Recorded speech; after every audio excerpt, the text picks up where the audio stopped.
इस सीढ़ियों से परे कर लो यार। आज यहाँ आए हुए सभी भाइयों बहनों, माताओं, बुजुर्गों, बच्चों, आप सब लोगों को मेरा नमस्कार, सबको मेरा प्रणाम। सबसे पहले आप सब लोगों को बहुत बहुत बधाई। आज ये पुल बन के तैयार हुआ है और मुझे पूरी उम्मीद है कि इससे आप लोगों को बहुत सहूलियत मिलेगी और आप लोगों का जो ट्रैफिक जैम में कई बार फंस जाया करते थे, बहुत लंबा टाइम लगा करता था, अब आपको बिना ट्रैफिक जैम के इस पुल के ज़रिए सहूलियत से आने जाने में मदद मिलेगी और इससे पूरे पूर्वी दिल्ली के लोगों को मदद मिलेगी। मैं हमारे पीडब्ल्यूडी के सभी इंजीनियर्स को बहुत बहुत बधाई देता हूं, जिन्होंने रात दिन मेहनत करके इस पुल को फाइनल शेप दी है।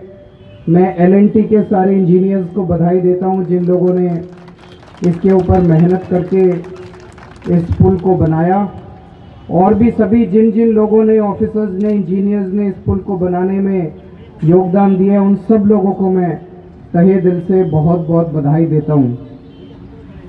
यहाँ जितने लोग आए, आप सब लोग ये तो मानते हैं कि पिछले 4 साल में दिल्ली में जो काम हुए हैं, मुझे नहीं लगता कि भारत के इतिहास में 70 साल में किसी भी राज्य के अंदर किसी भी सरकार ने इतने काम किए होंगे। आप में से जिन जिन लोगों को लगता है कि मनीष सिसोदिया ने दिल्ली के सरकारी स्कूल अच्छे कर दिए, जरा हाथ खड़े करके बता दो। आप में से जिन जिन लोगों को लगता है कि सतेंद्र जैन ने मोहल्ला क्लिनिक जो बनाए हैं वो बहुत शानदार हैं, जरा हाथ खड़े करके बता दो। दोस्तों, पूरी दिल्ली के जितने हमारे सरकारी अस्पताल हैं, सारे सरकारी अस्पतालों में हमने सारी दवाइयाँ, सारे टेस्ट, सारा इलाज मुफ्त कर दिया। अभी अभी मेरे को पता चला पंजाब के अंदर जितने सरकारी अस्पताल हैं, वो सारे सरकारी अस्पताल वो प्राइवेट कंपनियों को दे रहे हैं। वो कह रहे हैं हमसे सरकारी अस्पताल नहीं चलते, सरकार नहीं चला सकती। पूरे देश के अंदर आज यही माहौल बना हुआ है। सरकारी स्कूलों को उठा उठा के प्राइवेट कंपनियों को देते हैं, सरकारी अस्पतालों को उठा उठा के प्राइवेट कंपनियों को देते हैं।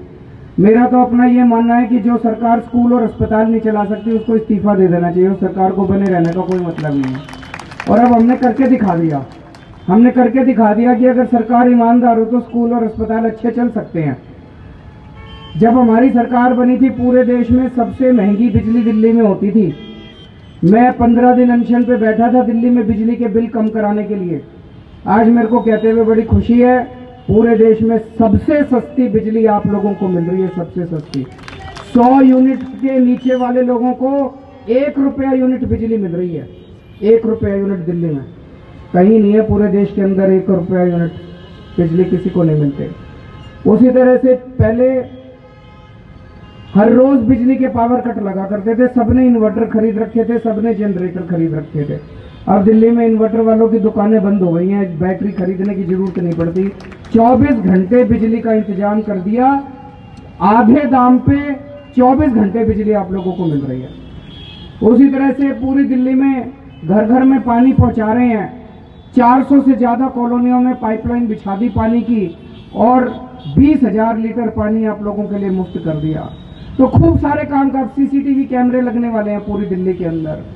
लेकिन आपके सामने एक चीज रखना चाहता हूं, जो अभी सभी ने वक्ताओं ने बोला, इन 4 सालों में जितना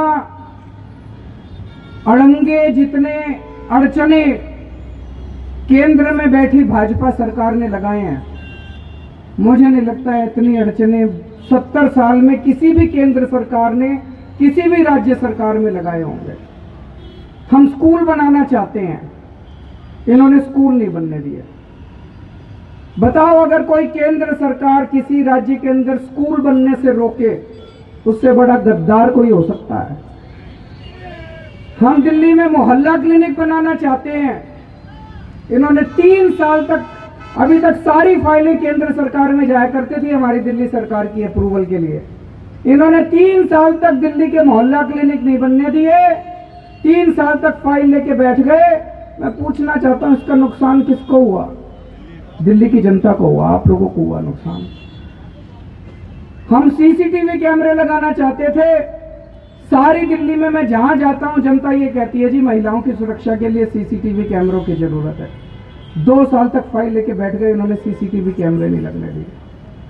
आज चुनाव का मौका आया है, मैं आपसे पूछना चाहता हूं, जिन लोगों ने आपके स्कूल रोके उनको माफ करोगे इस बार?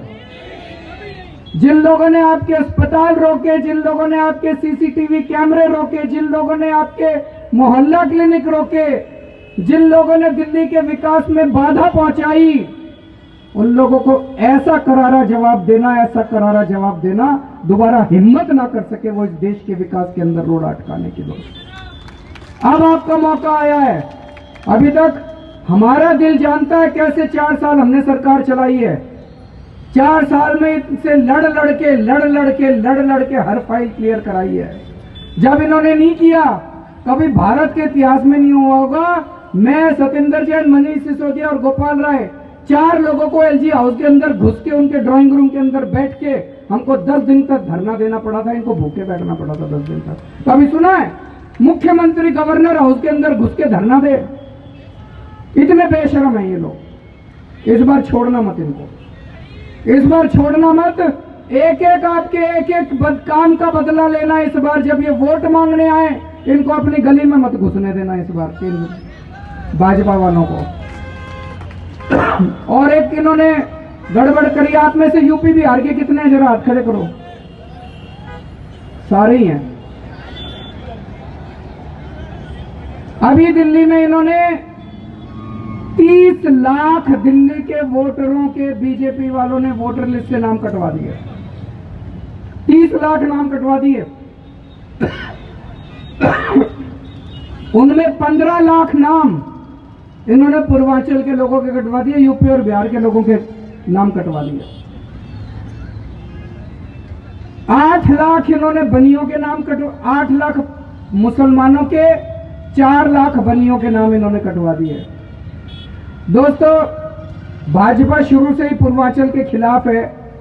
आप लोग अखबारों में पढ़ते होंगे किस तरह से बंबई में पूर्वांचल के लोगों को मार मार के बंबई से बाहर निकालने की कोशिश करते हैं ये लोग बार बार। अभी कुछ महीने पहले गुजरात के अंदर इन्होंने पूर्वांचल के लोगों, यूपी और बिहार के लोगों पे अटैक किए थे, और अब दिल्ली में भी यही शुरू कर दिया इन्होंने। दिल्ली में संगम विहार, तुगलकाबाद, इस इलाके के अंदर कई बीजेपी के लोगों ने पूर्वांचल के लोगों पे अटैक किया है। मैंने आम आदमी पार्टी वालों को बोल दिया कि अगर कहीं कोई अटैक हो, आप पूरे तन मन धन से उनकी मदद करना, किसी को कोई नुकसान नहीं होना चाहिए अपने पूर्वांचल के भाइयों को। अब इन्होंने क्या करा है, पूर्वांचल के वोट कटवाने चालू कर दिए। चुनाव के बाद ये कहेंगे भाई आपके पास तो वोटर कार्ड ही नहीं है, आप तो दिल्ली के नागरिक ही नहीं हो, आप दिल्ली से जाओ। लेकिन आप चिंता मत करना, ये तो समय रहते पता चल गया हम लोगों को। 2 महीने पहले मेरे पास कोई आदमी आया, उसने कहा जी इस तरह से ये वोट कटवा रहे हैं। मैंने कहा नहीं, ऐसा नहीं हो सकता, झूठ बोल रहे हैं। मैंने इंक्वायरी कराई, मैं जाके चुनाव आयोग से मिला। अब हमारे पास पूरी 30 लाख लोगों की लिस्ट आ गई है जिसके नाम कटे हैं। सारा चुनाव आयोग ने हमको पूरी लिस्ट दे दी है। हम एक एक आदमी से कांटेक्ट कर रहे हैं, सबके वोट बनवा रहे हैं। आप चिंता मत करना, एक एक का वोट बनवा दूंगा। जिसके वोट अभी कटे हुए इनसे लड़ झगड़ के हम वोट बनवा रहे हैं। लेकिन यूं ना कर देना कि वोट तो बनवाए केजरीवाल डाला हो मोदी को।